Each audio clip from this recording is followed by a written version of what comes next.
Hello, this is your host, Todd Lewis. Today I am again by Corey the Raven. Today we're here to discuss scientific romances, a mutual love of ours. The last time you were on was about a year ago, I think. We were talking about SJWs and things like that. So this will be a little more low-key, a little less political.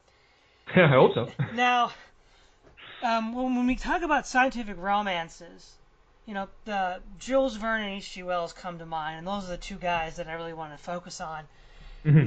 They're often called the fathers of science fiction, which is technically true in a broad sense, but also not exactly right. So, why don't you Yeah. maybe break down the difference between a scientific romance and science fiction proper? All right. Well, I think probably the most instructive difference is to actually look at what Jules Verne wrote, because Verne, very few of his novels could actually be called science fiction in the sense we think of it today, right? So, like, From the Earth to the Moon, Around the Moon, 20,000 Leagues Under the Sea are sort of the obvious ones that involve some kind of, science fictional technological apparatus, the giant cannon or the submarine, that sort of thing. But the lion's share of his work tends to be about, they're sort of more like adventure stories about sort of the far-flung places around the world. And Around the World in 80 Days would be the obvious example of that one. And even his sort of science fiction novels, as it were, the technological prognostications are really just a means to an end of getting the characters to the part he wants to explore. So if he wants to get the characters under the ocean and describe that, well, then he needs a submarine, right? So then he extrapolates the technology and develops that. So a scientific romance, in the Vernian sense, is about the beauty and the romance of the natural world and human technology as the means to reach that. And Verne's brilliance, in my opinion, was his ability to take sort of science and fold it into the romantic sphere. Say that scientific inquiry is itself a way of sort of romantic appreciation of nature, and take that sort of lone romantic genius and make him a man of science, Captain Nemo, that sort of thing. Whereas science fiction, which I would say Wells is much more the father of science fiction, in the sense that his sort of thinly veiled social allegories are much more rooted in a sort of a pseudo-scientific apparatus. Like, Martians are attacking the Earth, there's vivisecting animals, that sort of thing. And then later on in his career, he started getting into straightforward, here's a technology, what would happen if we apply all this and develop it for war? Or here's my prescription for my ideal utopian society, which the rest of us would think is a dystopian nightmare, but but that sort of thing. So that's sort of what I said. The main difference is the scientific romance is about the beauty of the world, whereas a science fiction story is sort of using science as an allegory for whatever. Mm-hmm. Now, of course, Jules Verne is considered probably, I think, the first, and depending on who you ask, the greatest author of scientific romance. Why don't you tell us a Mhm. little bit about Verne and what got him to start writing these kinds of materials? Oh, well, yeah, Verne had an interesting sort of life and, and career. He was born in Nantes, France, which is a sort of a port city. And so from an early age, he was sort of affected with this idea of the ocean and travel and that sort of thing, although he didn't actually travel that extensively as an adult. He did try to stow away on a ship, but was found out and returned to his parents. But he always had that love for the sea and the idea of travel. His father wanted him to go into business law, and Verne was not super interested in that. When he was in Paris, ostensibly to study law, he actually became a playwright, got into that, and he met Victor Hugo, Dumas, that family, and started to get into sort of romantic literature and adventure stories and that sort of thing. Uh, And sorry. no, sorry, go ahead. I thought that was a breaking point. Okay.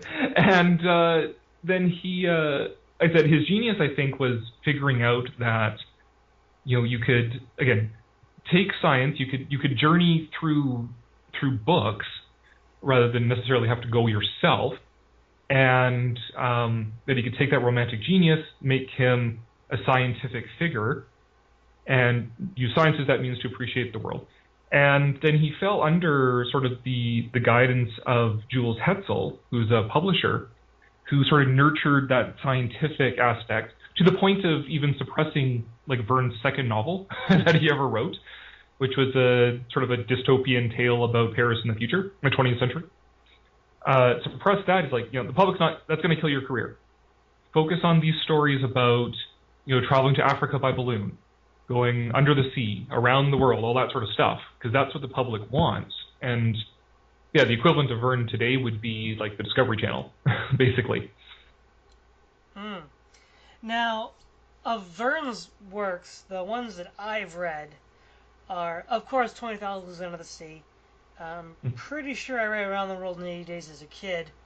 And then I read The Earth to the Moon, Paris in the 20th Century, Journey to the Center of the Earth, I think again as a kid.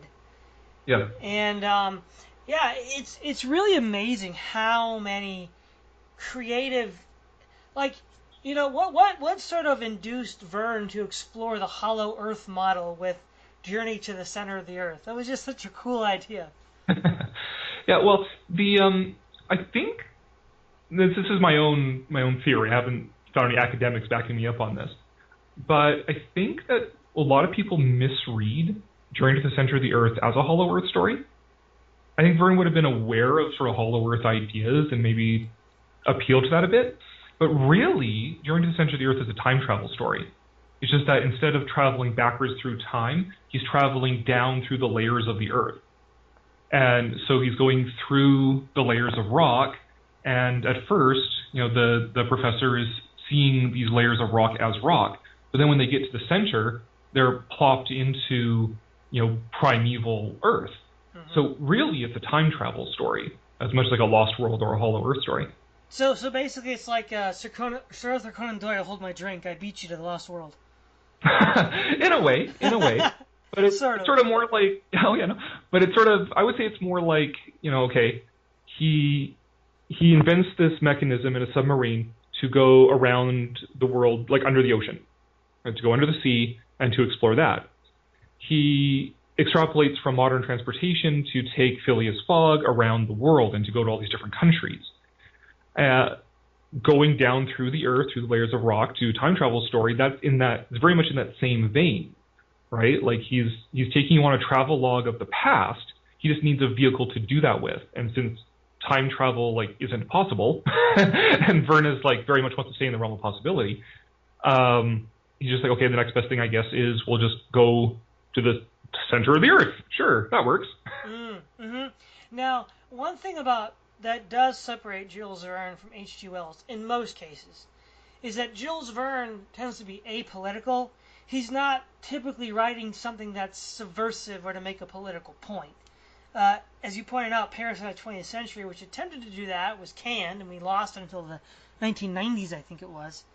Now, one sort of, YouTube sci-fi popularizer channel, Extra Credit, said that H.G. Wells popularized the notion and was the first to do a scientific romance as social critique. Now, he might have popularized it, but, I mean, hold my drink, H.G. Wells. The Journey, or 20,000 Leagues Under the Sea, is the original and probably greatest scientific romance / fiction / whatever social critique.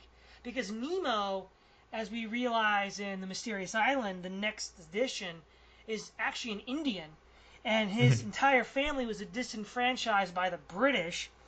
And he then invents a submarine to exact revenge on the British. I mean, this is actually highly subversive for the 1870s.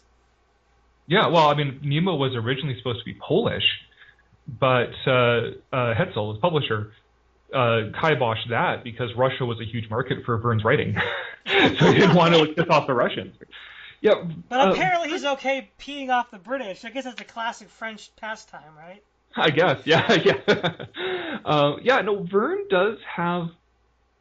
I wouldn't say he has politics in the same sense that Wells does, because Wells' politics are like, I'm going to make transparent social critique, very much in the British style. Yes, the Martians are the British, and the lion is Jesus, and that sort of thing.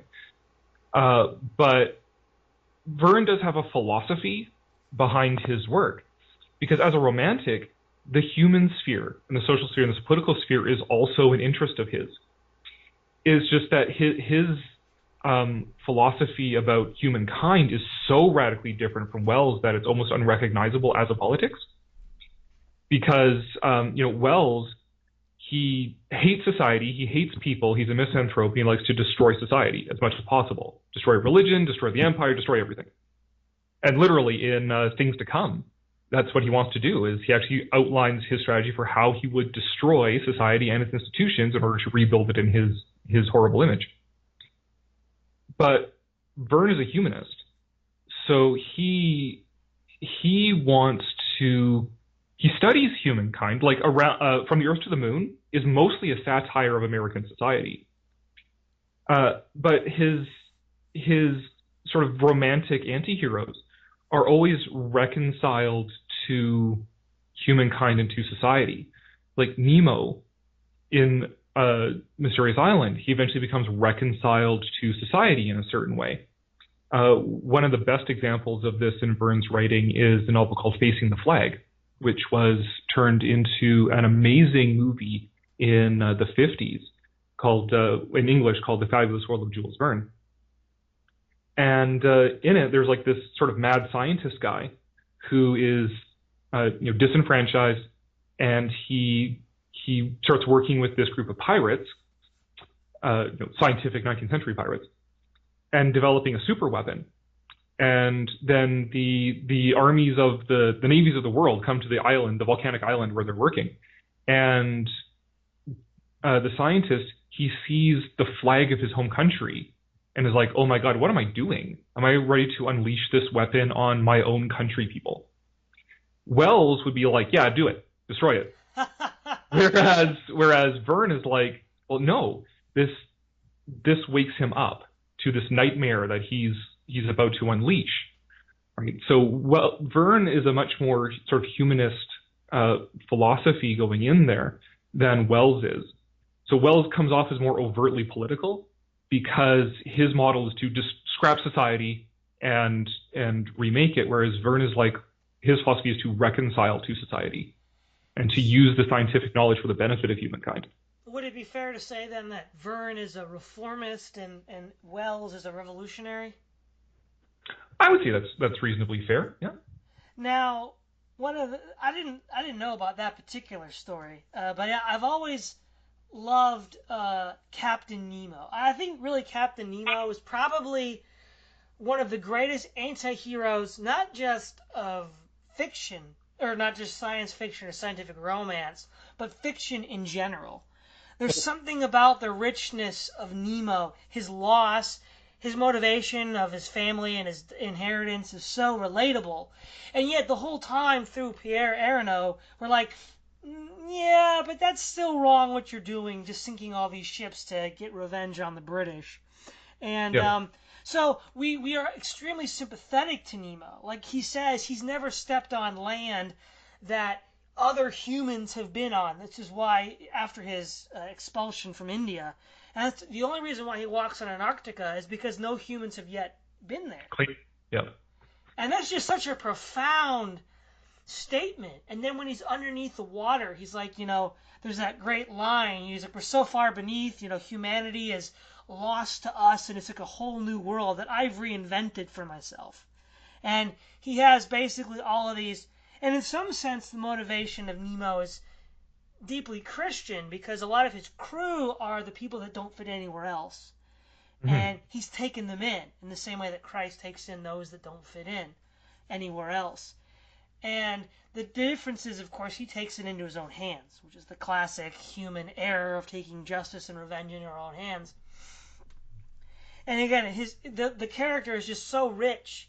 And even with someone like Ned Land, who comes off as a very confrontational and gruff, Nemo, even though he has total control over the situation, still shows a measure of grace to Ned up to a point, which you wouldn't expect from, Nemo's background. Yeah. Well, Nemo's an interesting figure, and I think sometimes people miss it as well because through various, film versions or sort of being more captivated with his sort of revolutionary persona.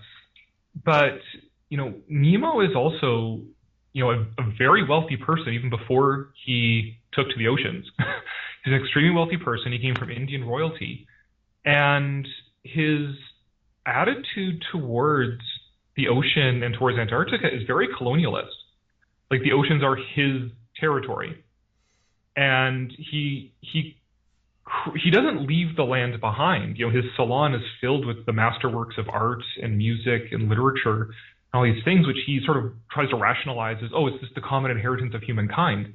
It's like, no, dude, you're deluding yourself most of all, which I think Verne points to in the fact that, at least in the first book, the only way that Nemo can deal with these contradictions is like eventual self-destruction.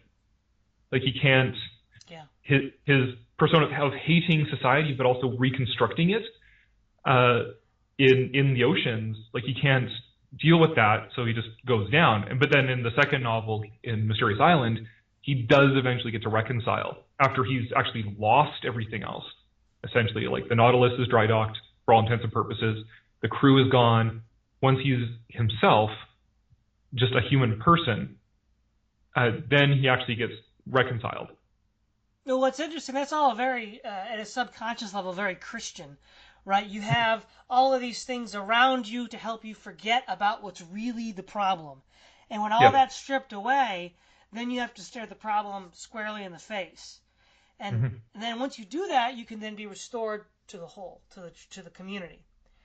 Yeah. And Well, that's Catholic. totally the opposite of H.G. Wells. Oh God. Yeah. Like Verne was a Catholic. Towards the end of his life, he it's sort of ambiguous about his relationship with the church, but he did have a church funeral and was buried in hallowed ground. I've been to his grave. And the Encyclopedia of the Catholic Church does list him as a Catholic author, died in the wool. So whatever his particular relationship with the church was towards the end of his life there, he was still very much steeped in that worldview, in that way of looking at things, the grace and the forgiveness and the reconciliation and that sort of thing. Whereas, Wells, radical, atheist, socialist, member of the British intelligentsia, and it's always sort of, like, it's understandable why people always compare Verne and Wells, because their role in sort of literary history. But when you actually look at the time period, it's like you had the four big figures were like G.K. Chesterton, Belloc, Wells, and George Bernard Shaw. And they were the ones who were like debating with each other constantly. And Chesterton and Belloc got along, because they were both Catholics. And they debated with Wells and Shaw. Wells and Shaw didn't get along because they were both, ultra leftist, radical socialists. So they didn't get along with each other right? either. I mean, that's Yeah. Yeah, and the other instance, I don't know, maybe you do, is Pierre Aronneau. Is he sort of like a stand-in for Verne himself? I mean, he's French. He's sort of writing this running commentary on his adventures. Oh yeah. In fact, the original illustrations of Aronneau are based on Jules Verne himself. Oh, that's awesome. So yeah, so he's very much Verne's stand-in. That's kind of what I thought, because a lot of his other heroes are of different nationalities. Barbicane is American, Lindenbrock is German. So he does have this sort of pan-European panoply of heroes and villains. Like Robert the Conqueror was French. He runs basically a Zeppelin. So Canadian. I guess the French did Zeppelins before the Germans then. I guess so. But one of my favorites is the fact that Ned Land is Canadian as well, which warms my heart, being Canadian myself. Right. And Even if he is a bit brusque. Yeah, yeah. And it does, and it brings to mind another one of Verne's books, which many would consider one of his more atypical books. He actually wrote an entire novel, fictionalized, but about the 1837 rebellion in Lower Canada, which is now Quebec. And it's a purely sort of like political adventure action story about this revolution and this French Canadian family caught up in it. And he actually wrote it as a response to sort of the fallout of the Franco-Prussian War. Huh. So again, it's a veiled politics, so I might not necessarily recognize. He's subtle, and that's the mark of genius, Hmm. right? Yeah. The other book that he wrote that again, it's a lost work. I was in this whole like lost work of Verne phase for a while. Yeah. Was the Invasion of the Seas, where the French are trying to irrigate the Sahara Desert, and Bedouin tribes try to fight them.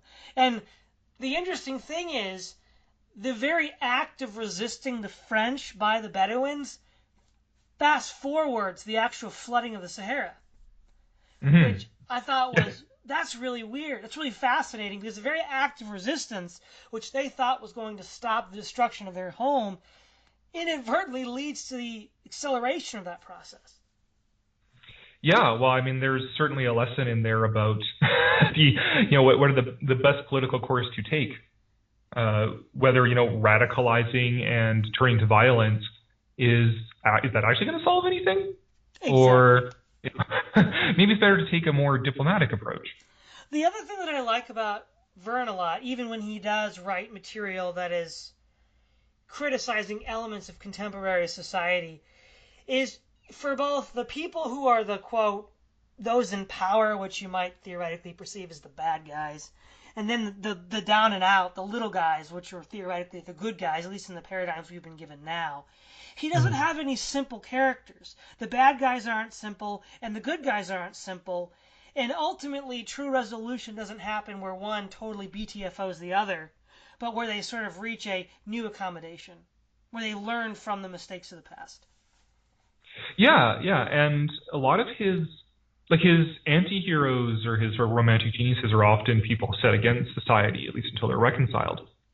But he doesn't have the sense that like these people are good necessarily.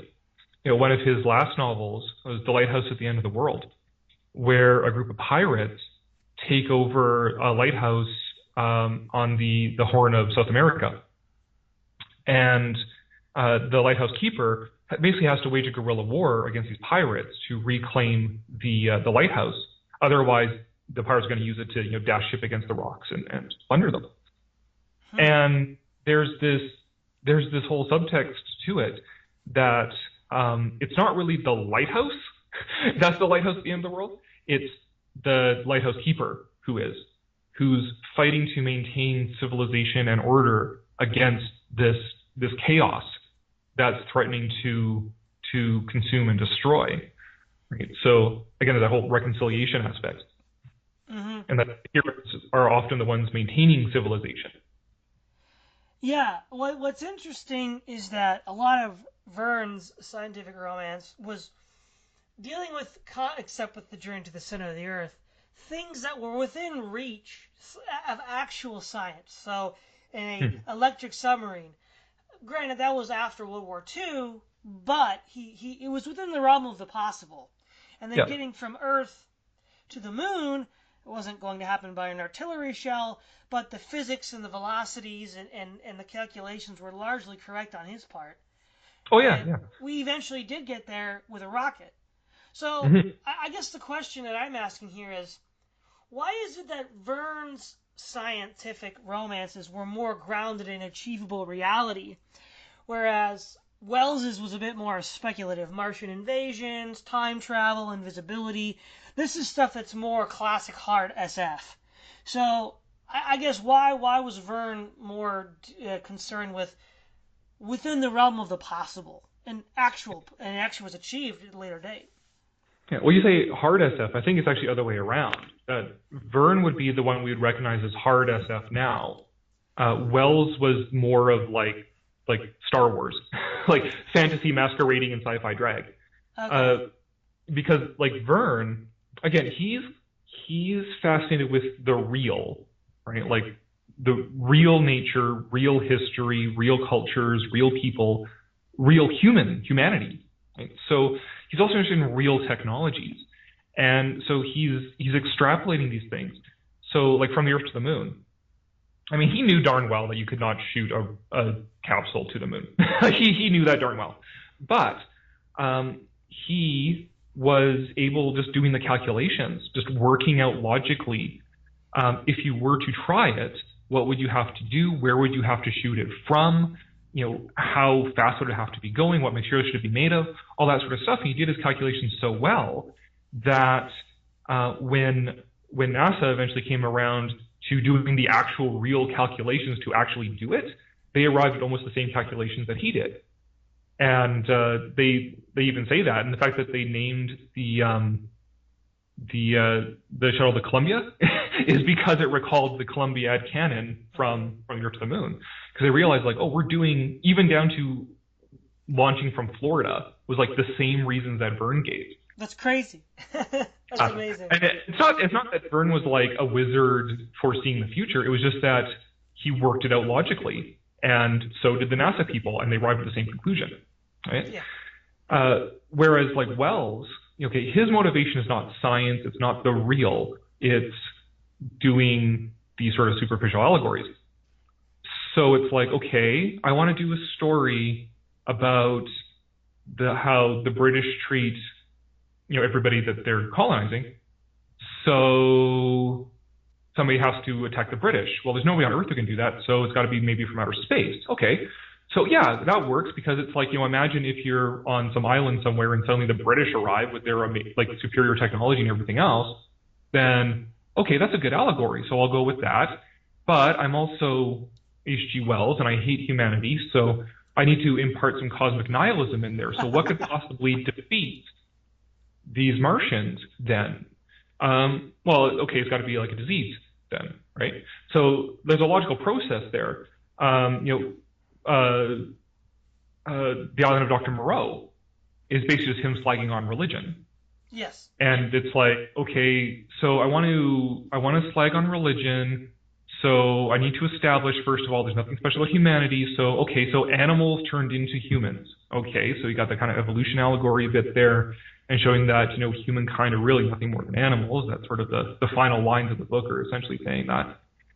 And then, okay, who created these things? Okay, well, it's Dr. Moreau. Okay, vivisection, turning the animals into humans.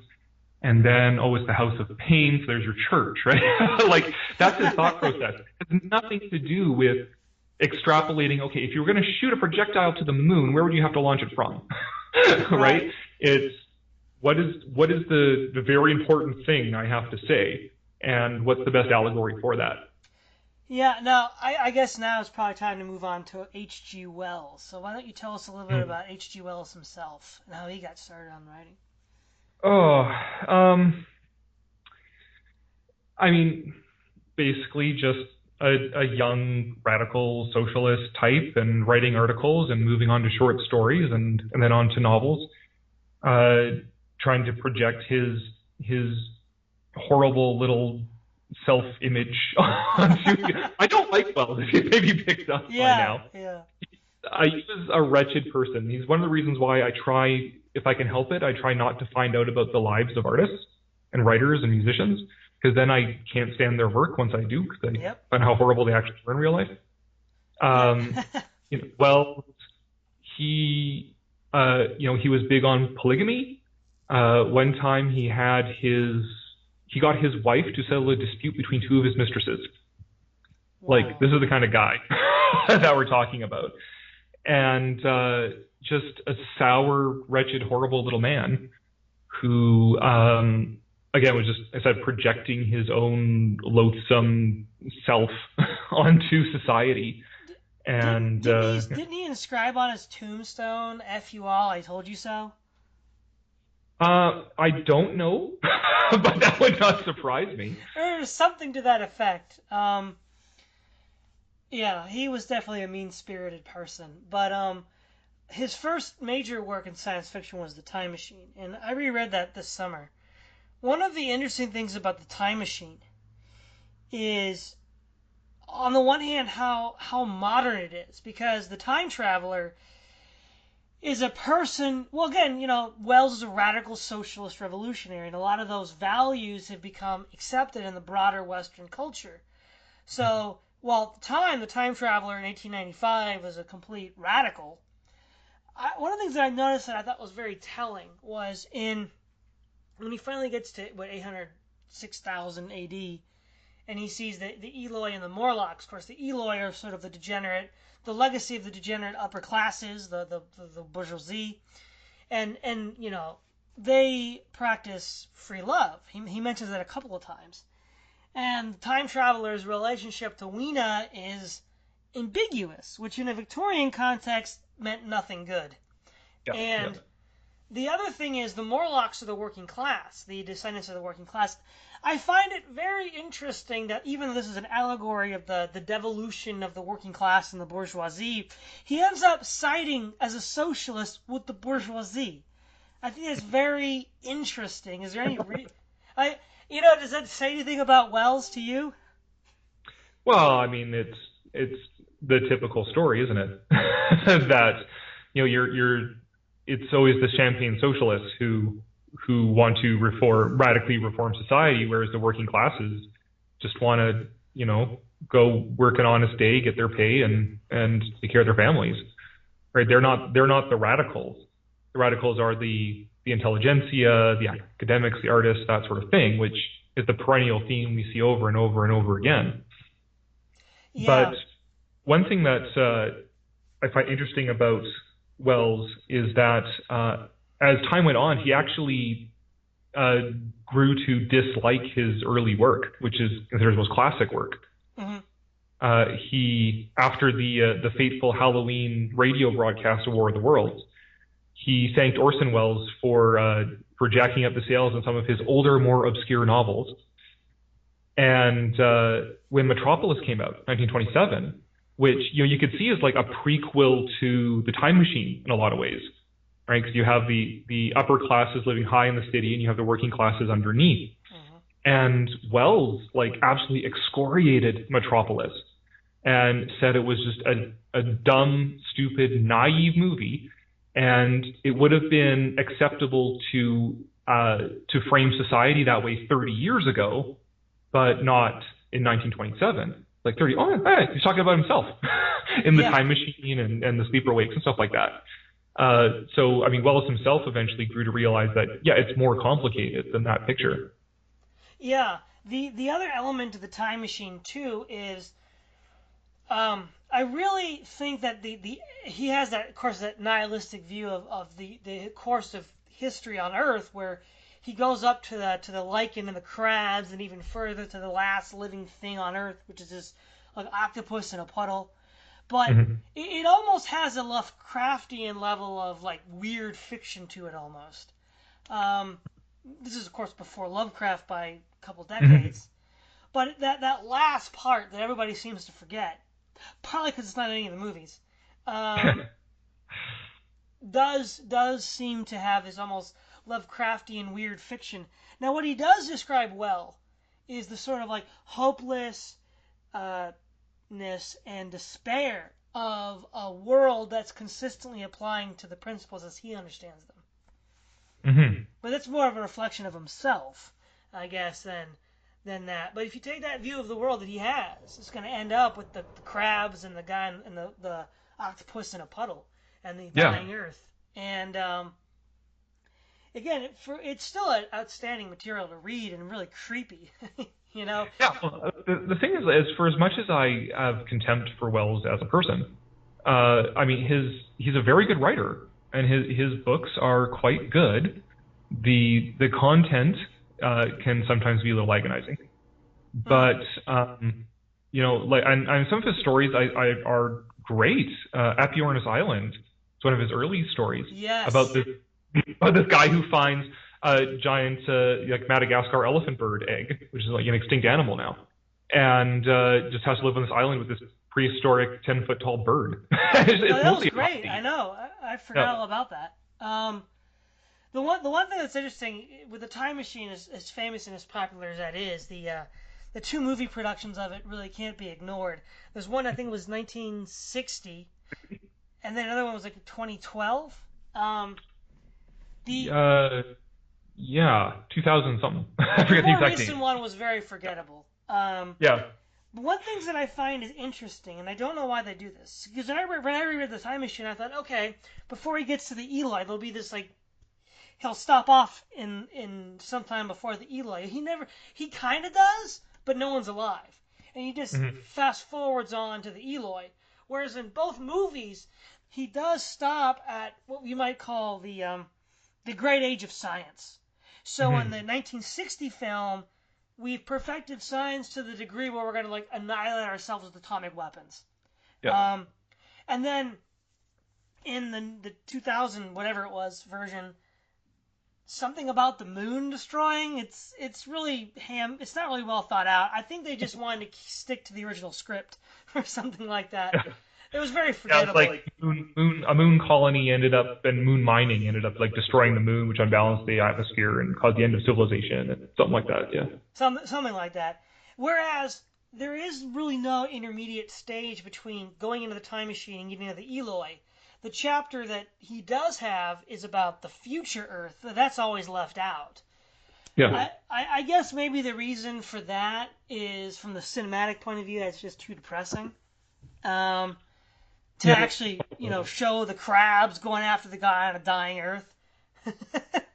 Maybe. I mean, I don't know. It's weird, like, because from 1968 onwards, 1968 you get 2001: A Space Odyssey and Night of the Living Dead. So two films that would then define the entire genre of science fiction, fantasy horror sort of thing for the better part of the next decade and a bit going forward. Both very nihilistic movies. You would think that dying Earth imagery would fit perfectly with that. Yeah, you're right.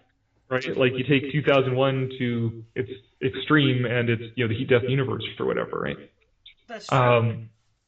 So why that's never been filmed, I don't know. In the 1960 version, I can see it because in fact both Wells movies that were made during that sort of golden age of sci-fi there, Time Machine and First Men on the Moon. Well, they did that Well, too. War of the Worlds is sort of set in the modern day, so I don't really count it. But Okay, sure. they, it's tucked into this wave of adaptations of Jules Verne, and which probably even more so than Verne's books have actually shaped our image of Verne in terms of being like a prophet of the future and reworking his material into sort of that 1950s, 1960s sort of hopeful optimism and futurism, that Cold War anxiety, but also that sense of sort of scientific progress and optimism. So now you got to fit H.G. Wells into that. Yeah. And it's like you get the 1960 Time Machine where it's sort of like, we just won't talk about that, and sort of dude stops the Morlocks and now he's going to go back to the future and help them rebuild society, and it's like, okay, yeah, that's not Wells, but sure. Well, I will say though that the sort of nihilism and despair, the whole point of a nuclear apocalypse, which he witnesses, and then the rings, which describe the end of civilization as we know it, that is pretty what we might call black pill today. So they're not soft selling it, so to speak. Now, obviously, though, the defeating of the Morlocks, the freeing of the Eloi, that's not in the book. He never goes back. Well, he gets lost in time in the book. We're not sure where he went to, because Weena dies. Spoiler alert: Weena dies, and so he's got. Spoiler alert, every book we're talking about. Well, like a typical modern man, he's got no deep connection to anyone. So her death is just like, whatever, I'm doing my thing now. I'm out of here. So we don't even know where he went. It doesn't necessarily even mean back to the Eloi. But I will say, though, for what it was, the 1960 film was a masterpiece. Like, it does capture the Cold War horror. Like, when they play that air raid siren and the Morlocks are luring all the Eloi in, that's so creepy. Like, they're all like spaced out, like, and he's like, "Don't go in there, it's a trap," and no one's listening. They're just like walking in, and it's like, what? Um, Oh, yeah. it's a masterpiece. Though I do have to ask you, what three books? What three books, my friend?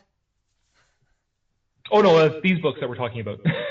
Spoiler alert for these books that we were talking about.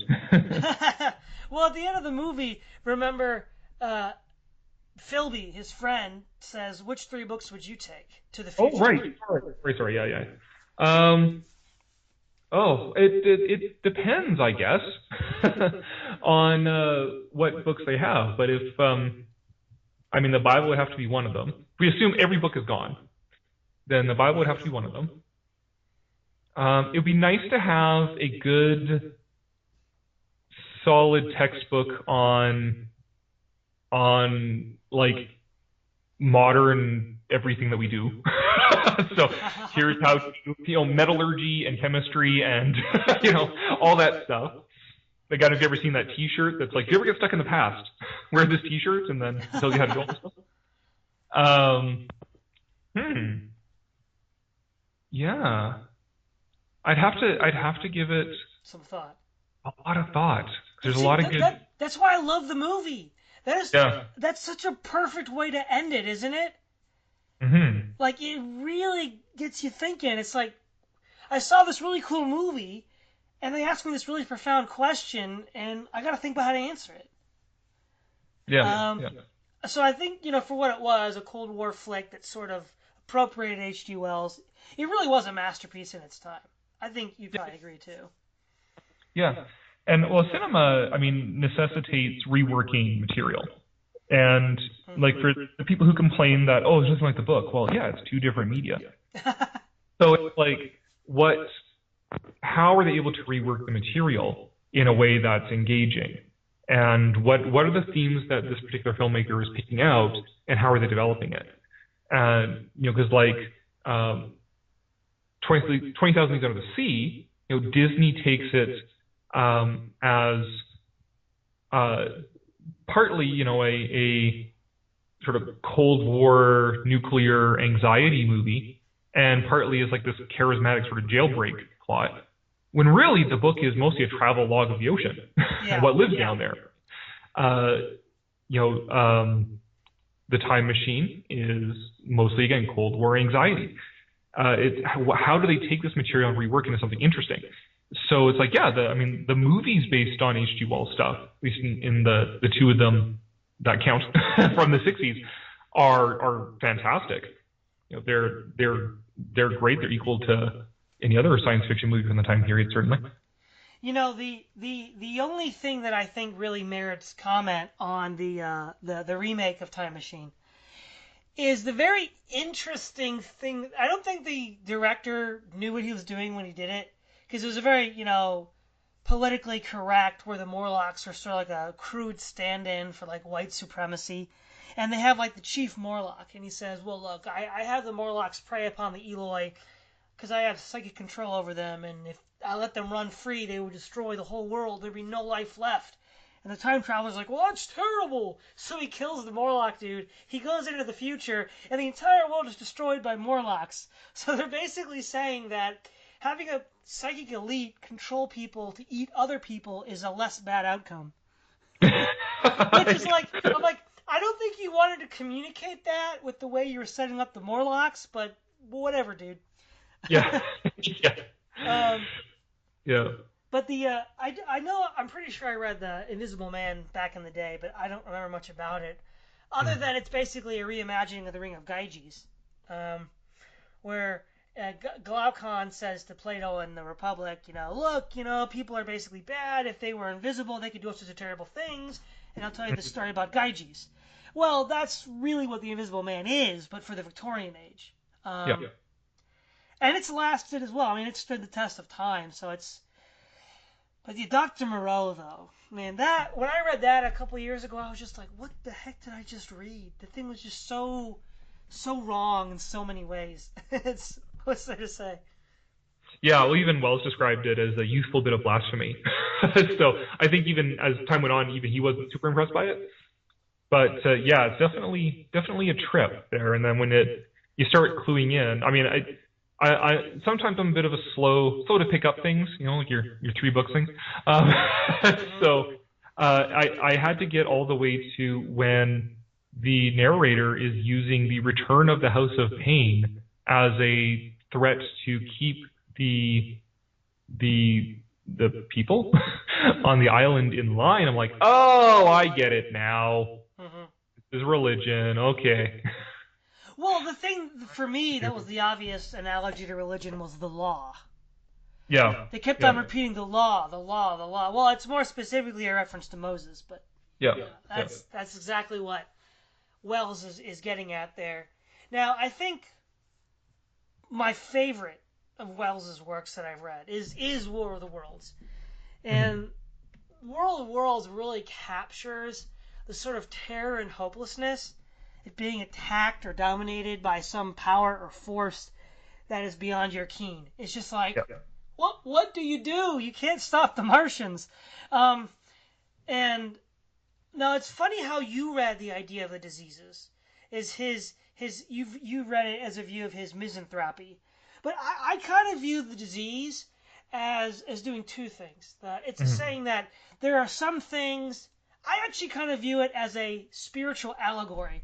If you view the Martians as like demons, real or our own inclinations and desires that are pathological, by ourselves we cannot defeat them. So, and then there's that throwaway line at the end, probably for the Victorian audience. If it hadn't been for God's providence who gave us these bugs, we would have been conquered by the Martians. And so God's providence helps us overcome these essentially demons that we can never on our own overcome. Now, maybe that's not what he meant, but that's something that I can see coming out of it. Yeah. Well, I think there's actually an amazing sort of little social exercise played out between War of the Worlds and its unofficial sequel. So when War of the Worlds was published, of course, copyright law wasn't what it is today. So newspapers all over the world were taking the story and reworking it to fit their context. So a version of War of the Worlds was published in newspapers in the United States with the Martians like attacking Boston. And this was sort of reworked anonymously. But then like the next year, George Griffiths, who was sort of the Neil deGrasse Tyson of the 19th century, like he wrote a lot of books making sort of astronomy publicly accessible and like guides to the night sky and that sort of thing. He writes a sequel to that Americanized version called Edison's Conquest of Mars. So it's like, so here you have sort of the British socialist in the decline of the British Empire, who is doing this sort of tale of hopelessness, and there's being attacked and everything's being destroyed and humans can't fight it, and eventually there's these diseases that do the work. And then along comes George Griffiths, and basically all of the great heads of government, heads of state, heads of industry have all survived. And they reverse engineer Martian stuff, use good old American know-how of the ascendancy of the United States, and they go to Mars and they kick the Martians' asses. It's just like very different perspectives from very different cultures in the same material. Yeah. Well, I think this also bears mentioning as well. The Spielberg 2005 reimagining of War of the Worlds. I actually saw that for the first time this summer, and it blew me away. I was just like, wow, this is everything you want War of the Worlds to be. I have not seen it, so. It's really good. And again, I mean, Spielberg did it, so I mean, what do you expect, right? Yeah, I mean, certain moderate, a baseline of goodness being Spielberg, but yeah. I mean, he's kind of a benchmark for a good yarn, right? So. Oh yeah. Now, yeah. I guess. To me, it's like if it's not set in the Victorian era, like there's no point. So I didn't bother seeing it. So maybe I'll have to. Yeah, that's true. I understand the purist element, but I do enjoy a good reimagining. Like, for example, I enjoyed the Coriolanus film that reimagined it in the 20th century. That was interesting. I mean, it's a very different way of doing things, but One thing that I can't help but refer back to, since we sort of covered the two big minds of scientific romance, is Alan Moore's The League of Extraordinary Gentlemen. Now, that was turned into a movie, which was pretty terrible, actually, a few, what, 15 years ago. And the one thing that really, in the manga, or whatever it is, the comics, I didn't read the comics, I read about them. Okay. The problem with the League, as far as I can tell, is Alan Moore doesn't know what he's talking about. He just takes famous names, famous ideas, a sort of aesthetic, throws it together, but doesn't know any of the characters, the environment they came from. So it creates what on paper sounds amazing, in execution comes flat, and it's because Moore, I don't think, understands Wells or Verne or the motivations of the characters they created. Yeah, well, I mean, Alan Moore is his own interesting personality in a lot of ways. And yeah, it's his taking then these characters and reworking them. But in at least the first two volumes of League of Extraordinary Gentlemen are amazing and brilliant in seeing how he reworks these characters and how he uses them in interesting ways. It kind of goes off the rails after that. And it sort of fractions off into these two sort of other streams. So you have League of Extraordinary Gentlemen Volume 1, where they're sort of in this plot to fight Fu Manchu to get the Cavorite from First Man on the Moon. And then the second volume is them fighting the War of the Worlds. And I mean, they're brilliant, they're great, they're actually one of the things that really got me into Victorian science fiction. But then after that, he does this thing called the Black Dossier, which is sort of the secret files of the League, and over time and over history, and that's where he starts pulling in all these other references to British literature and all these other things and starts to build this whole world. But a lot of it has a lot of Alan Moore's sort of preoccupations with sex and occultism. Yeah. So it's kind of like, what the hell is this? Well, like, for example, Alan Quatermain is like a serial philanderer, though the actual Alan Quatermain was only married twice, and that was only because his first wife died. Yeah. And that's not Alan Quatermain, I'm sorry. Yeah, no, those characters become a bit like, what the hell? And then the Black Dossier spun off into the Century series, which was, again, sort of Alan Moore's pay on to British literature. And it ends with a climactic, like, apocalyptic battle between Harry Potter and Mary Poppins. So, there you go. Okay. But then there's this other stream, though, where he goes back to sort of what made League really good. So there's these 3 volumes that are following up Captain Nemo's daughter. And he pulls in references to other stories and other characters and just puts them all together in the same really fun way that the first 2 League books were. So it's sort of, if you can get past the crazy ass sex occultist stuff and enjoy the fun recombination of all these literary characters, then it gets a little more enjoyable. Yeah. Now, this is a little bit beyond the scope of scientific romance, but it's the same time period anyhow, so we got to bring up Doyle. Well, no, Doyle is in the category with the Lost World. Yep. Which I've not read. But I know the basic premise. These explorers find this island where Mesozoic creatures are still alive. I think in some sense King Kong repurposed that idea, right, with Skull Island? Yeah. Yeah, so why don't you tell me a little bit about that? Well, Doyle wasn't the first to do the Lost World idea, but obviously he was the best at it because then his name for his book became the name for the entire genre. So Conan Doyle, of course, he got famous writing Sherlock Holmes, which he grew to resent. He felt his serious calling was writing like historical fiction about the British military, essentially. But as he got tired of Sherlock Holmes, he started to get more into scientific romances and fantastic literature. He wrote sort of the earliest sort of sci-fi horror story about a mummy. It's basically Interview with the Mummy, essentially, The Ring of Thoth. And And then eventually he gloms onto this idea to do a story about dinosaurs. And it's an amazing book. It's one of my favorite books. And it's so good because he very much follows the Verne mold. He bases his characters, his explorers, off of real people, real events, and his plateau in South America, where the dinosaurs still live, is essentially Surrey, where Conan Doyle lived. And it's, these British dinosaurs. He basically transplants like Jurassic England into South America. Mm-hmm. But it's very well researched based on what science knew at the time. And it's very much in that mold of like, hey guys, let's go and see these dinosaurs.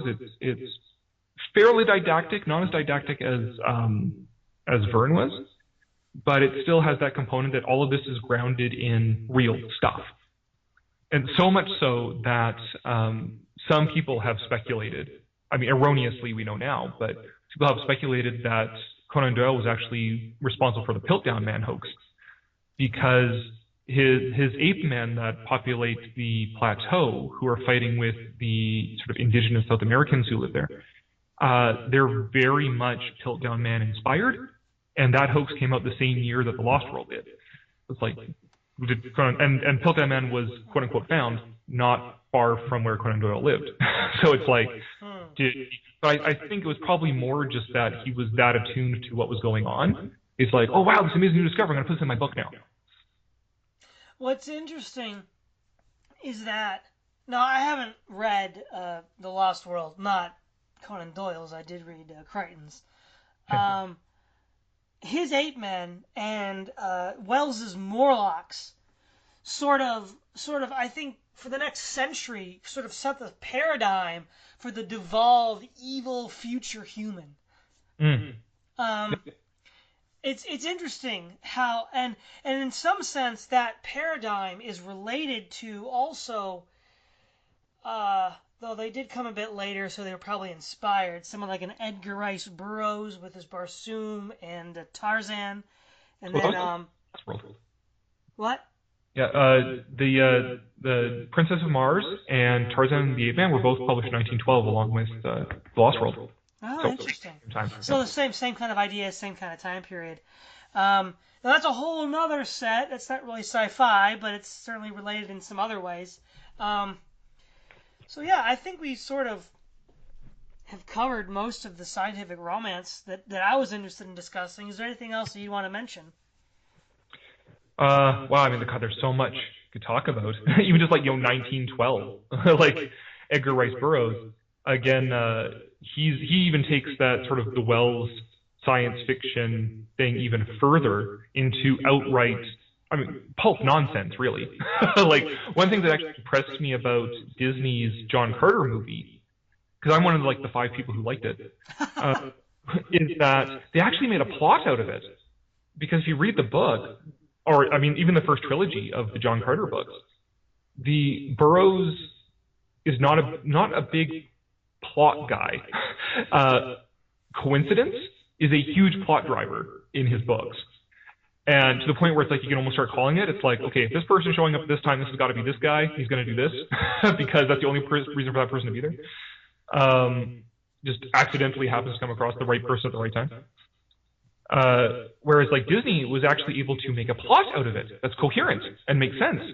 And all the stuff that happens for a reason.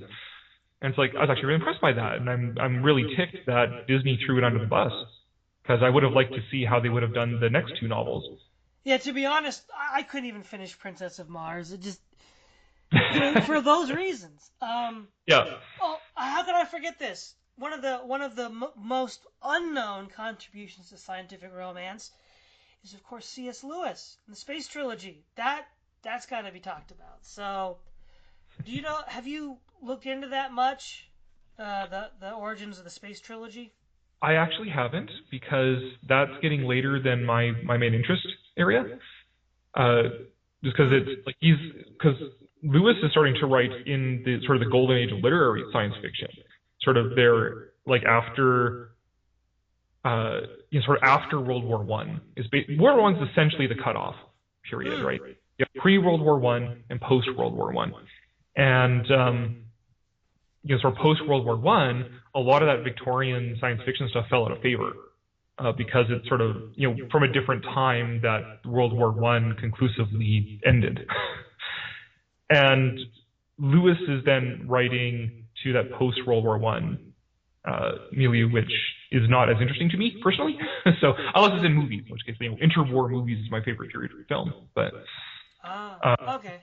Haven't read a lot of the books from that time period.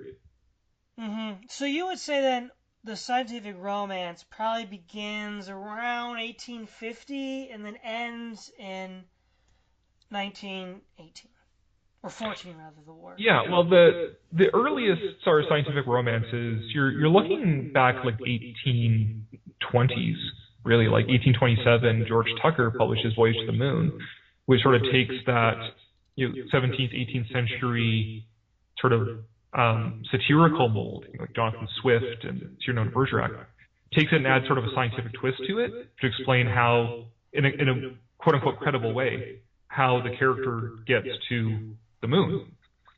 And you sort of take like that as sort of the starting point of scientific romances. Then you get like Edgar Allan Poe comes in and he starts writing stuff like that. It just sort of takes off with Jules Verne. Would you say that, I mean, other than an obviously derivative film, which would be a remake, but can you think of any modern day films that would be scientific romance that are not remakes of already existing scientific romances? It's a good question. One of my favorite modern sort of scientific romances, not super high on the science part of things in the same Vernian sense of being really credible, but is this video game series from Japan that was never released in North America. It's called Sakura Taisen. And it's a combat dating simulation game. So it takes place in 1920s, late 1910s Japan, where in the wake of a demon war, and where they barely managed to fight off the demons, and now the demons are trying to come back, and how they have to fight them is by giving like teenage girls steam power battlesuits that also run on sort of the spiritual energy of these girls, and that has ties to aspects of Japanese religion. And how well they fight in the combat parts of the game depends on how you, as the male commander, interact with them in the story part of the game. So it's a combat dating game. But what I find so fascinating about it is that it is so steeped in Japanese culture and history and geography. Like, I've been to places in Tokyo where the game is set and seen the things they replicate in the game. And that's what I love so much about scientific romances, is that it takes the science fiction sort of genre and then grounds it in history and culture and tradition and stuff like that. So this Sakura Wars is the English translation. Sakura Taisen is like amazing at doing that. Actually, just on my Victorian science fiction blog, just this past week, I posted an article about Dinotopia, which is a series I love that. Yes. Yeah, in the 90s, where by James Gurney, about this island where humans and dinosaurs live together in relative harmony. But I mean, James Gurney's a brilliant artist, and his paintings are like perfect for what we knew about dinosaurs at the time, sort of in the early 90s when the two first books were done. That's a really good example. BioShock Infinite, the video game, I have an unhealthy love for that because it takes place in a floating city in 1912, and it's beautifully researched. The architecture is incredible, and how it sort of reflects sort of that 1893 is when the city was set adrift in the sky. 1912 is when the game is set, and then how it takes sort of a quantum theory and multiverse theory and stuff like that and throws it in there, but also mixes it with religion. Like, it uses like baptism as like a really weird allegory for like sort of like Schrodinger's cat and stuff like that. It's really fascinating and a fantastic video game. What would you say about the movie Sky Captain and the World of Tomorrow? That is exactly the movie they would have made in the 1930s if they had CGI. And I think that's what a lot of people missed about it, because I loved it, absolutely unreal, because I love movies from the 30s, and we're like, oh, it's so lame, and the acting is so bad in it. It's like, oh no, that's exactly the kind of acting that you see in movies from the 30s. Now you're still welcome to hate it, but it's like it was so good that like, yeah, that's that character, that's that character. Like this is exactly the sort of movie they would have made if they had CGI in the 30s. So I love it. It's great. Wow, that's good. Well, I think I need to start wrapping it up. So, thanks so much for coming on, Thanks Corey, for to having me. talk about scientific romance. It's always a pleasure. Indeed. Thank you very much for having me. Thank you. This is your host, Todd Lewis of the Praise of Folly podcast, signing off.